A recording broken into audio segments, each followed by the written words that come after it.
On Memorial Day, what better time to honor our fallen soldiers and grill some chicken? But before I do that, one thing I want to show you is my limited edition coffee mugs, the Desert Chef. Get it while it's hot. These are awesome to drink coffee out of. They can be yours for only $15 a mug. Awesome, awesome buy. So when I do my grilled chicken, what I like to do is I like the bone in, and a lot of times you can take the whole chicken and then cut it up in about 8 pieces. But most of the time what I'll do is I'll just get these breasts, bone-in chicken breasts, way more flavor than just a plain old breast. And what I'll do is I'll show you when just before I put it in the marinade, I'll put some slits over in the top of it so I get the marinade in there. But we're gonna do this tonight, we're gonna grill these tonight. And the best is to marinate this overnight, but since I decided to do it this morning, I only have about 6 or 7 hours to marinate. Should be enough to get that flavor that you're looking for. And there's 2 parts to it. A lot of times people don't make Jamaican jerk chicken because it does take a little more work just with the marinade, but boy, I tell you, it's so worth it when you go through all the process. So there's 2 parts to it. There's a wet ingredient part that I'm going to put in the blender, and I'll show you what those ingredients are. I'll also put the list of ingredients on my YouTube channel. So I start with canola oil. So I got about a 1/3 cup of canola oil. Then I'll also put in a 1/3 cup of soy sauce. So you want about a 1/3 cup of that, and that always adds a ton of flavor to almost any marinade.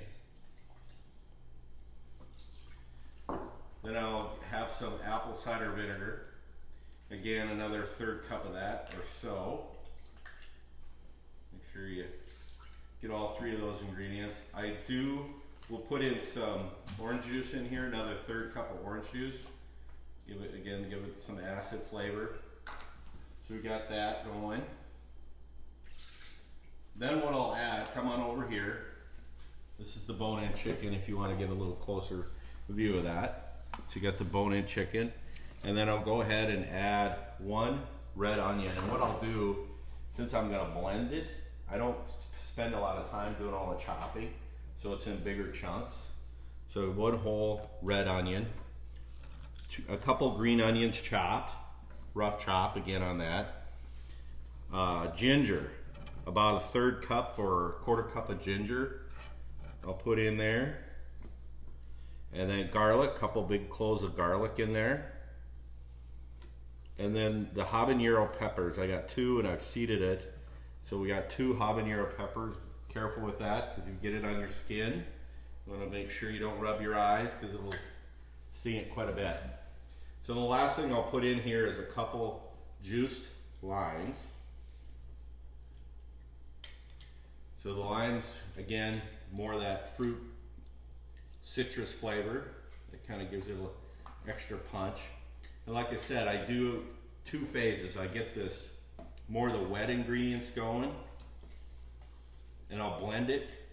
And then I'll put the dry ingredients like cinnamon and allspice, what you typically see, and a little of that brown sugar.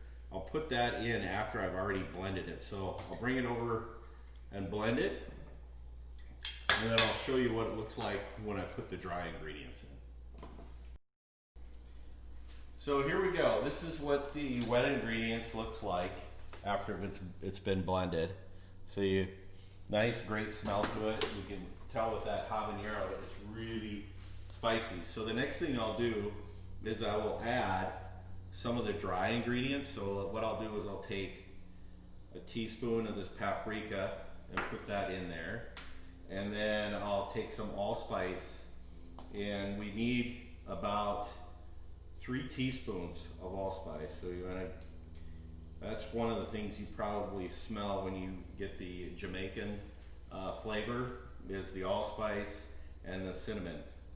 So we just put 3 teaspoons of that in there, and then you want some cinnamon in there.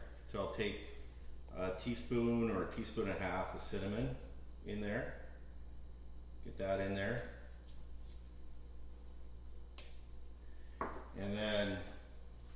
Also, we want to put in there cloves. So just a half, you don't need much of those. Half a teaspoon of that. And then you want some salt and pepper. So you can't forget that. So you want 2 teaspoons of salt.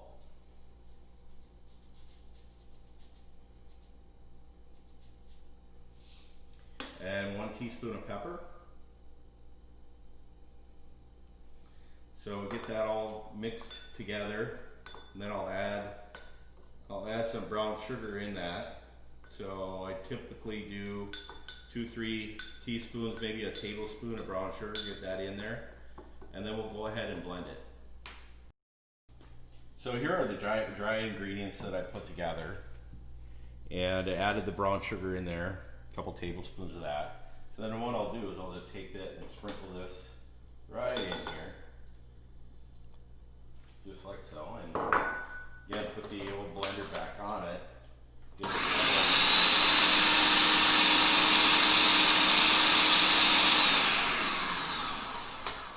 You can see how much darker that got in there with those spices. We'll go ahead and get in there, how nice and dark that is, and just the flavor when you open that up is quite amazing. So now what I'll do is I'll put it on this chicken breast, and I'll put it in a bag and put it in the fridge for, like I say, 6 hours to overnight is probably preferred. So what I will do with this chicken is take, because I like when I put the marinade in, it helps cooking it too, where I'll just cut a little bit of, a couple slits on the top of this chicken breast, just like so. Again, it helps cook it, and it helps on the marinade side of things. But sometimes these breasts are massive, right? And you know, it helps get that breast cooked through. And for this particular grilling with the Jamaican, it helps get those spices down in between there, and it gives it all that extra flavor. So I'll put this in the bag, put the marinade together, let it sit for 6 hours, and then I'll show you what it looks like when I put it on the grill. It's like after it's been marinating for about 6 hours, maybe 7. You can see all that goodness all over the chicken. It's ready to go out on the grill. I got the grill super hot. I get it hot and then I turn it on low, and I'll show you what I do when I put it on the grill. But one of the things that I use, especially on this type of chicken, and a number of other things, this is great. I got these on Amazon. So I'm out at the grill here. So I've got it, you can see I've got it super hot. I got it set probably at 350, 400 maybe. And the grates are, I got both grates out here. They're washable. You can reuse them. They're pretty slick.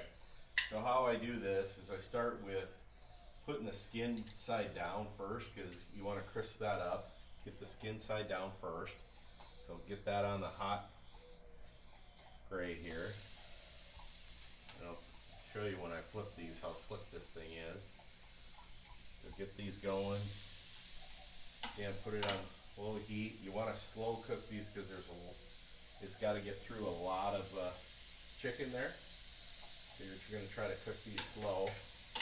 See, there's all that good marinade still left on that chicken.